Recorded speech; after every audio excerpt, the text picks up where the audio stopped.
So I'm Brad Parks, Vice President of Exploration and Director for Indigo Exploration. We're focused on the hot property in the Shirley Basin of Wyoming. It's a ISR uranium deposit. This is a picture from the property looking west. You can see a little water body there. That's the historic Kerr-McGee pit. Produced 21 million pounds at a grade of 0.22%. So it's within a kilometer from our property here. This basin was active up until the late early 80s. It's currently being explored by Strathmore Plus, ourselves, Uranium, and Uranium is actually going into construction phase in their project just to the north of us. You know, it's 2.2 kilometers above sea level, so it's basically like a high altitude desert. This is what it looked like in August. We did our drill program in December. It's a little bit different. So let's go through a little bit about the property. So just general disclaimer, we're not raising any money here. We just closed the private placement. It's not a recommendation to buy stock, but just a bunch of, and the rest of the general disclaimer stuff. Forward-looking information and statements. I'll seek general safe harbor on that. So Indigo Exploration is listed on the TSXV under the symbol IXI, on the OTC under IXIF or IXIXF, and on Frankfurt under INEN. We have 55.5 million shares outstanding, about 81.5 fully diluted. As I said, we recently completed a 1.325 million private placement, and we're focused on Wyoming, the 5.75 square kilometer hot property in the past producing Shirley Basin. So why we like this project, you know, it's a past producing basin that wasn't abandoned due to lack of resource, but due to the collapse in uranium price in the 1980s. It's active with 5 major players in there: Cameco, UEC, Strathmore Plus, ourselves, Uranium, and Encore Energy. Active in exploration and construction, road accessible, and Wyoming's a fairly friendly jurisdiction for uranium exploration. So a little bit about who's involved. Paul Cowley, PGO, he's our CEO and a director. Paul's a longtime geologist, 40 plus years in the business, longtime BHP guy, explored for a number of commodities. He's also the CEO of Phenom Resources. As we announced last week, we brought on Drew Zimmerman, CFA, as our president. Drew's got an extensive period history in the capital markets, as well as involved with Stallion Uranium. Drew and I actually both worked at Union Securities at the same time back in 2012, but didn't know each other at the time. There's myself, a geologist. I spent 10 years in investment banking as well too. As a co-founder of an oil and gas exploration company listed on the TSXV, as well as a helium company that became the basis of a CSE listed hydrogen company. Rebecca Moriarty is our CFO. She's a CA, consults for a number of oil and gas, or a number of small junior mining companies, as well as Phenom. Directors, Brian Doherty. I thought he was going to be here today, but Brian's a retired senior oil and gas guy with executive roles at a number of majors, as well as some juniors. Lauren Warner, he's also a geologist. He was involved with Mega Uranium, which was an African uranium project that was sold.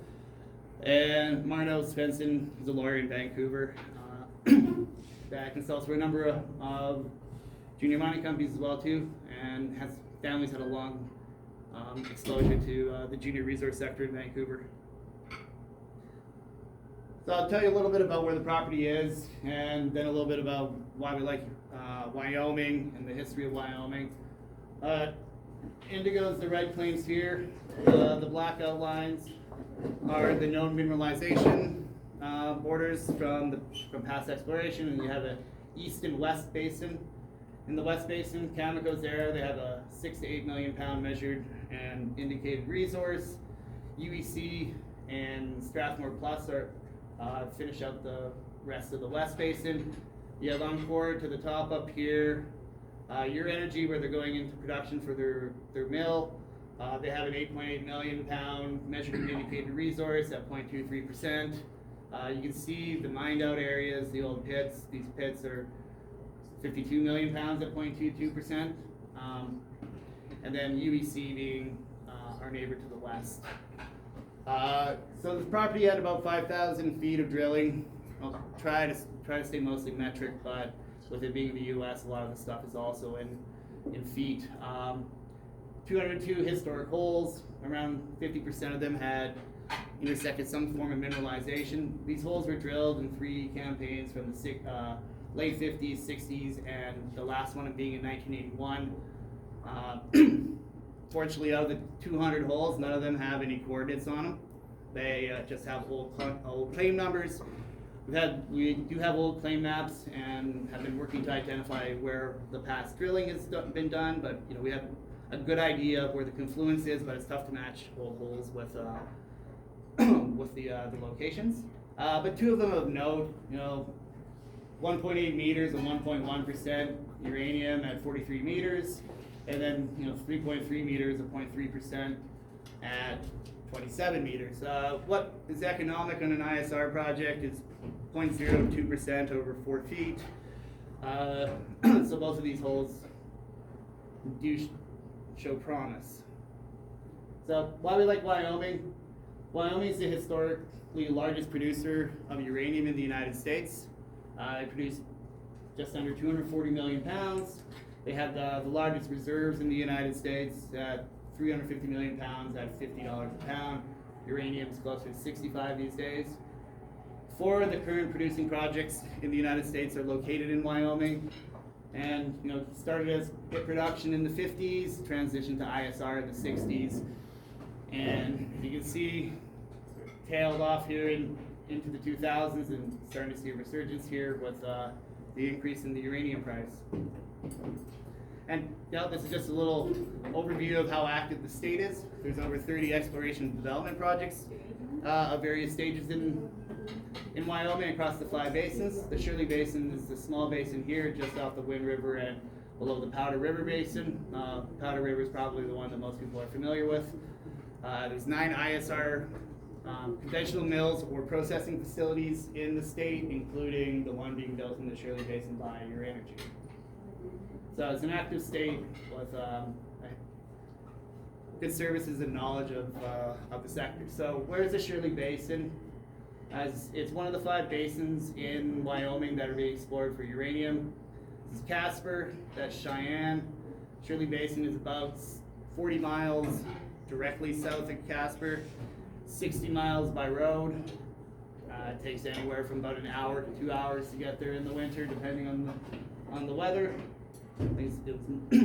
ISR started in '64. 2 open pits near the Indigo property. Within a mile. Mines closed in 1992. Again, not due to lack of resource, but due to lack of price. And it's been a resurgence in the area with your energy going into construction. So these types of uranium deposits are different than what we're used to in Canada. In Canada we have very high grade, more conventionally mined uranium in the Athabasca Basin.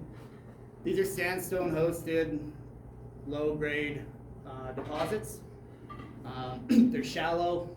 They're produced by in situ recovery process. And this slide here, it shows the regional geology. It's hosted in the Eocene age Wind River Formation, and the deposition of that covers our property. You see down here.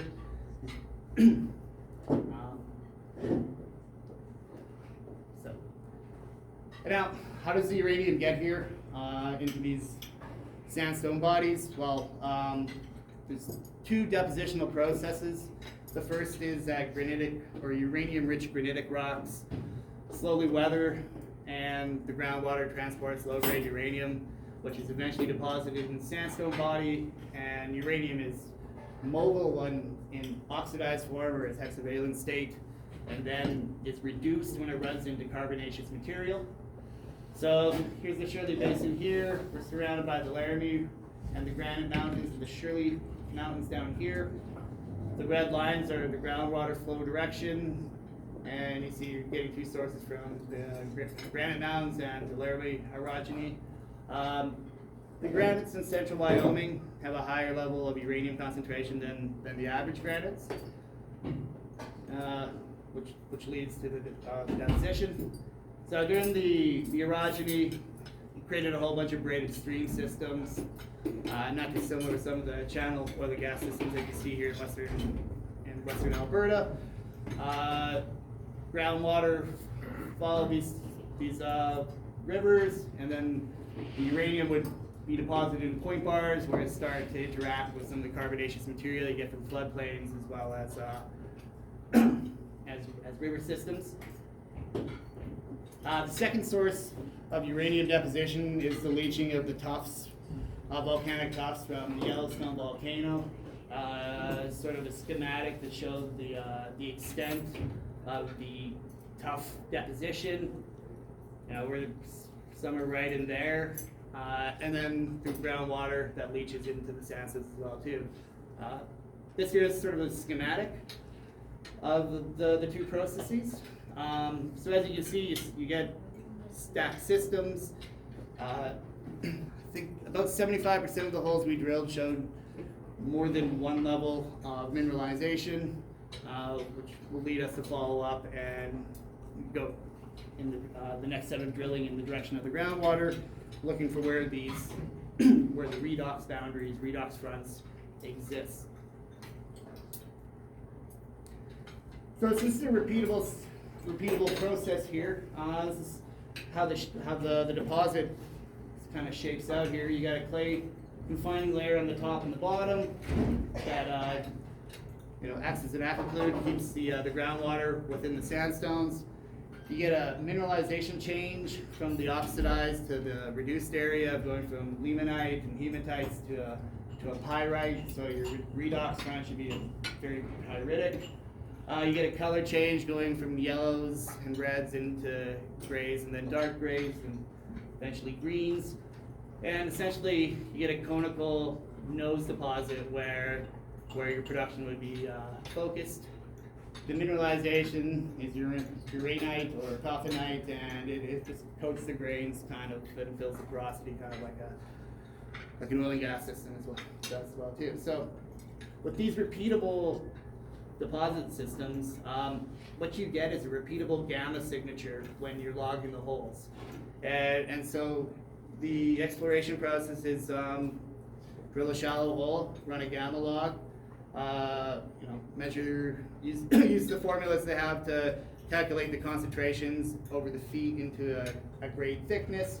But essentially you're looking for the progression of the upper limb gamma signature into an interface, into a nose. And since these deposits are long, sinuous bodies, using the understanding of the paleo groundwater flow, you just look for this repeatable signature and repeat. And as I was mentioning on sort of the color change, you go from reds and the oxidized back tails into more yellows, into the grays where the mineralization is, and then into light gray unaltered sandstone. And so in the early phases, you're just looking for this ore body here.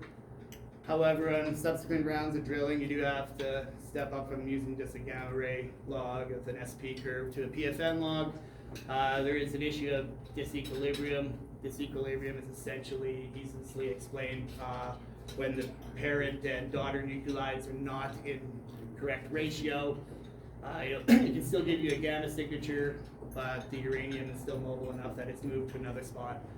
There's actually a field at Smith Ranch that was never produced because that's where the uranium was, and then when they went to go produce it, it was all radon and not the uranium mineralization. So another reason why we like this style project, the holes are shallow, very inexpensive. The majority of our holes that we drilled on the last drill program were between 200 and 250 feet. Old logs do show a second system down at 450 feet. They'll be tested going forward. But these are produced as an ISR project. There's no open pits needed, no underground shafts. We think in a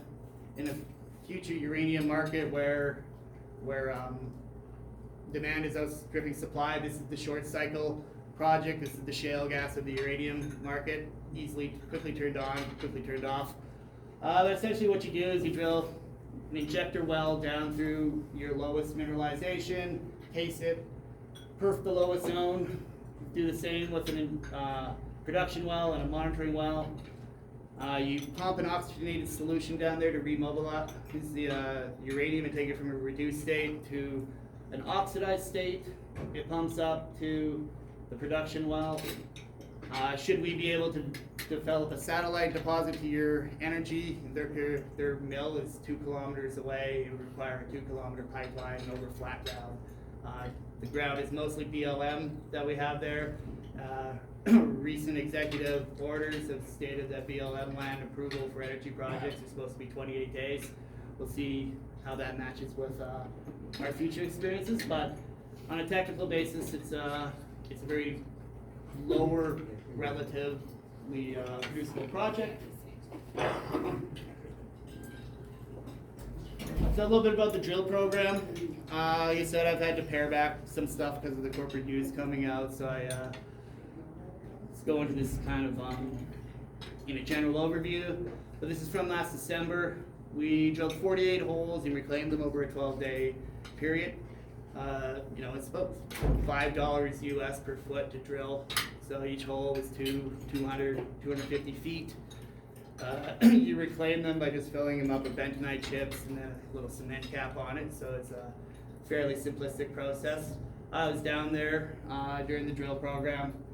Probably walked about 10 kilometers a day, which is really good at that elevation. We were lucky that we were able to get this all in before the end of before it started snowing too bad in December. We were playing chicken with the weather. We did have to shut down one day because the winds were whipping at 80 miles an hour. But yeah, there's basically this high altitude desert. There's a whole bunch of old tracks. You just bring in a water rig, water truck. That was our cement truck there. Drill a hole, move to the next one. Logging truck moves over top of it, and then logging truck catches up to the drilling truck on the next one. And I just basically spent the time going back and forth in between the trucks, between the two trucks. You get real time logging data as well too that allows you to adjust some of the holes based on what you're seeing there. So these are the cuttings. This is what you get from the hole. All the holes are just RC. So assuming the lags are pretty good, we just collect a sample every 5 feet. So you can sort of see the color change that I was talking about here. You got your reddish oxidized sands up at the top. You can go into some browner sands. Eventually you get into some green shale clays that were enveloping the grayish sandstone mineralization. And this hole appeared to be in some black shales, which is likely the bottom confining feature.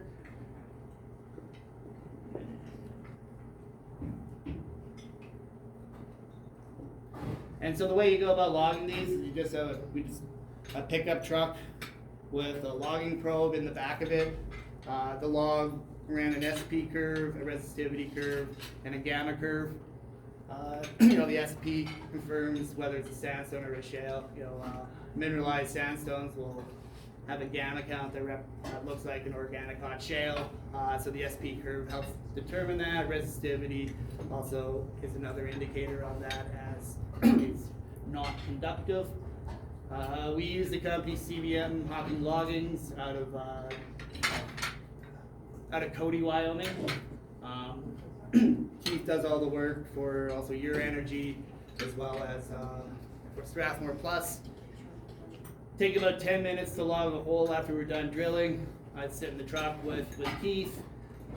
We get the gamma signature, quick estimations of concentrations, quick estimation of grade thicknesses.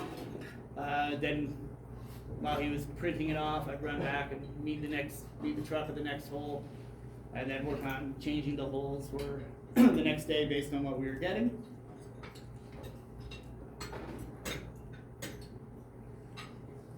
Now this is the hot property here. is the Kerr-McGee pit. This is one of the Luck mining pits. The Luck mining pits together produce 30 million pounds. Your energy is just up here to the north. So you know, this is, you can see the road access. You come down the Highway 47 in onto the Shirley Basin mine road. Take that down in here, and then there's a bunch of east-west trails that bring you into the property. So the numbered holes are new holes that we drilled. I'd say about 75% of the holes we drilled were on virgin land that had never been drilled before.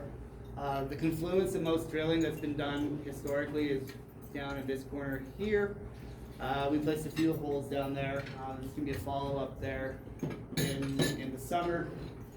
The map showing, so the holes in purple are between 0.03 and 0.07%, so just below or just above the percentage cutoff. The holes in green are above 0.07% uranium. There is significant drilling to the east here, where much of our focus will be this summer, as well as down here. We're starting to see a bit of a trend in the mineralization. I'm not including any of the gamma logs that show us which way we want for the purposes of this presentation. But yeah, we were able to get quite a bit of information on our quick drill program. You know, we acquired the property, I think final approval in August. By the time we got the permit approved by BLM, DEQ, and Fish and Wildlife, it was right after the US election. So knowing that we were playing chicken with the weather, we planned a very quick drill program. We just spaced everything at about 200 feet on a grid.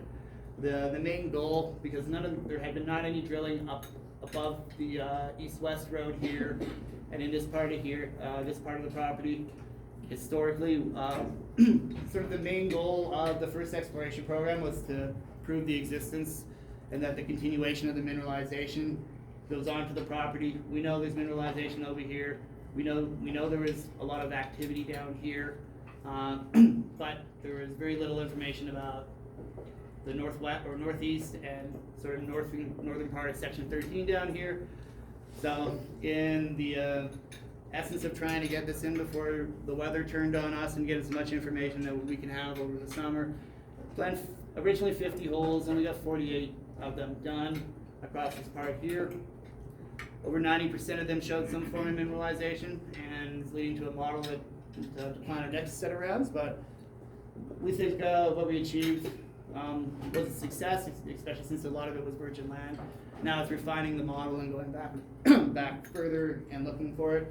But you know, these long sinuous bodies, you know, you see a bit of a trend here. We don't know if it's going to connect in there, whether we'll be able to identify where the nose is, but we're getting more confident with the data that we received there. So Indigo's head office is in Vancouver. I'm out of Calgary here myself. I can give you my number after there, but that's Paul's number if you want to give him a call, as well as his email address. And because I had to take a bunch of stuff out, my presentation is a little shorter than it originally was, but we should have quite a bit of significant news coming forward here. We were fairly inactive for most of the last 18 months as we were transitioning into the uranium space, but it should be a very active second half of the year. And with that, I'll take any questions.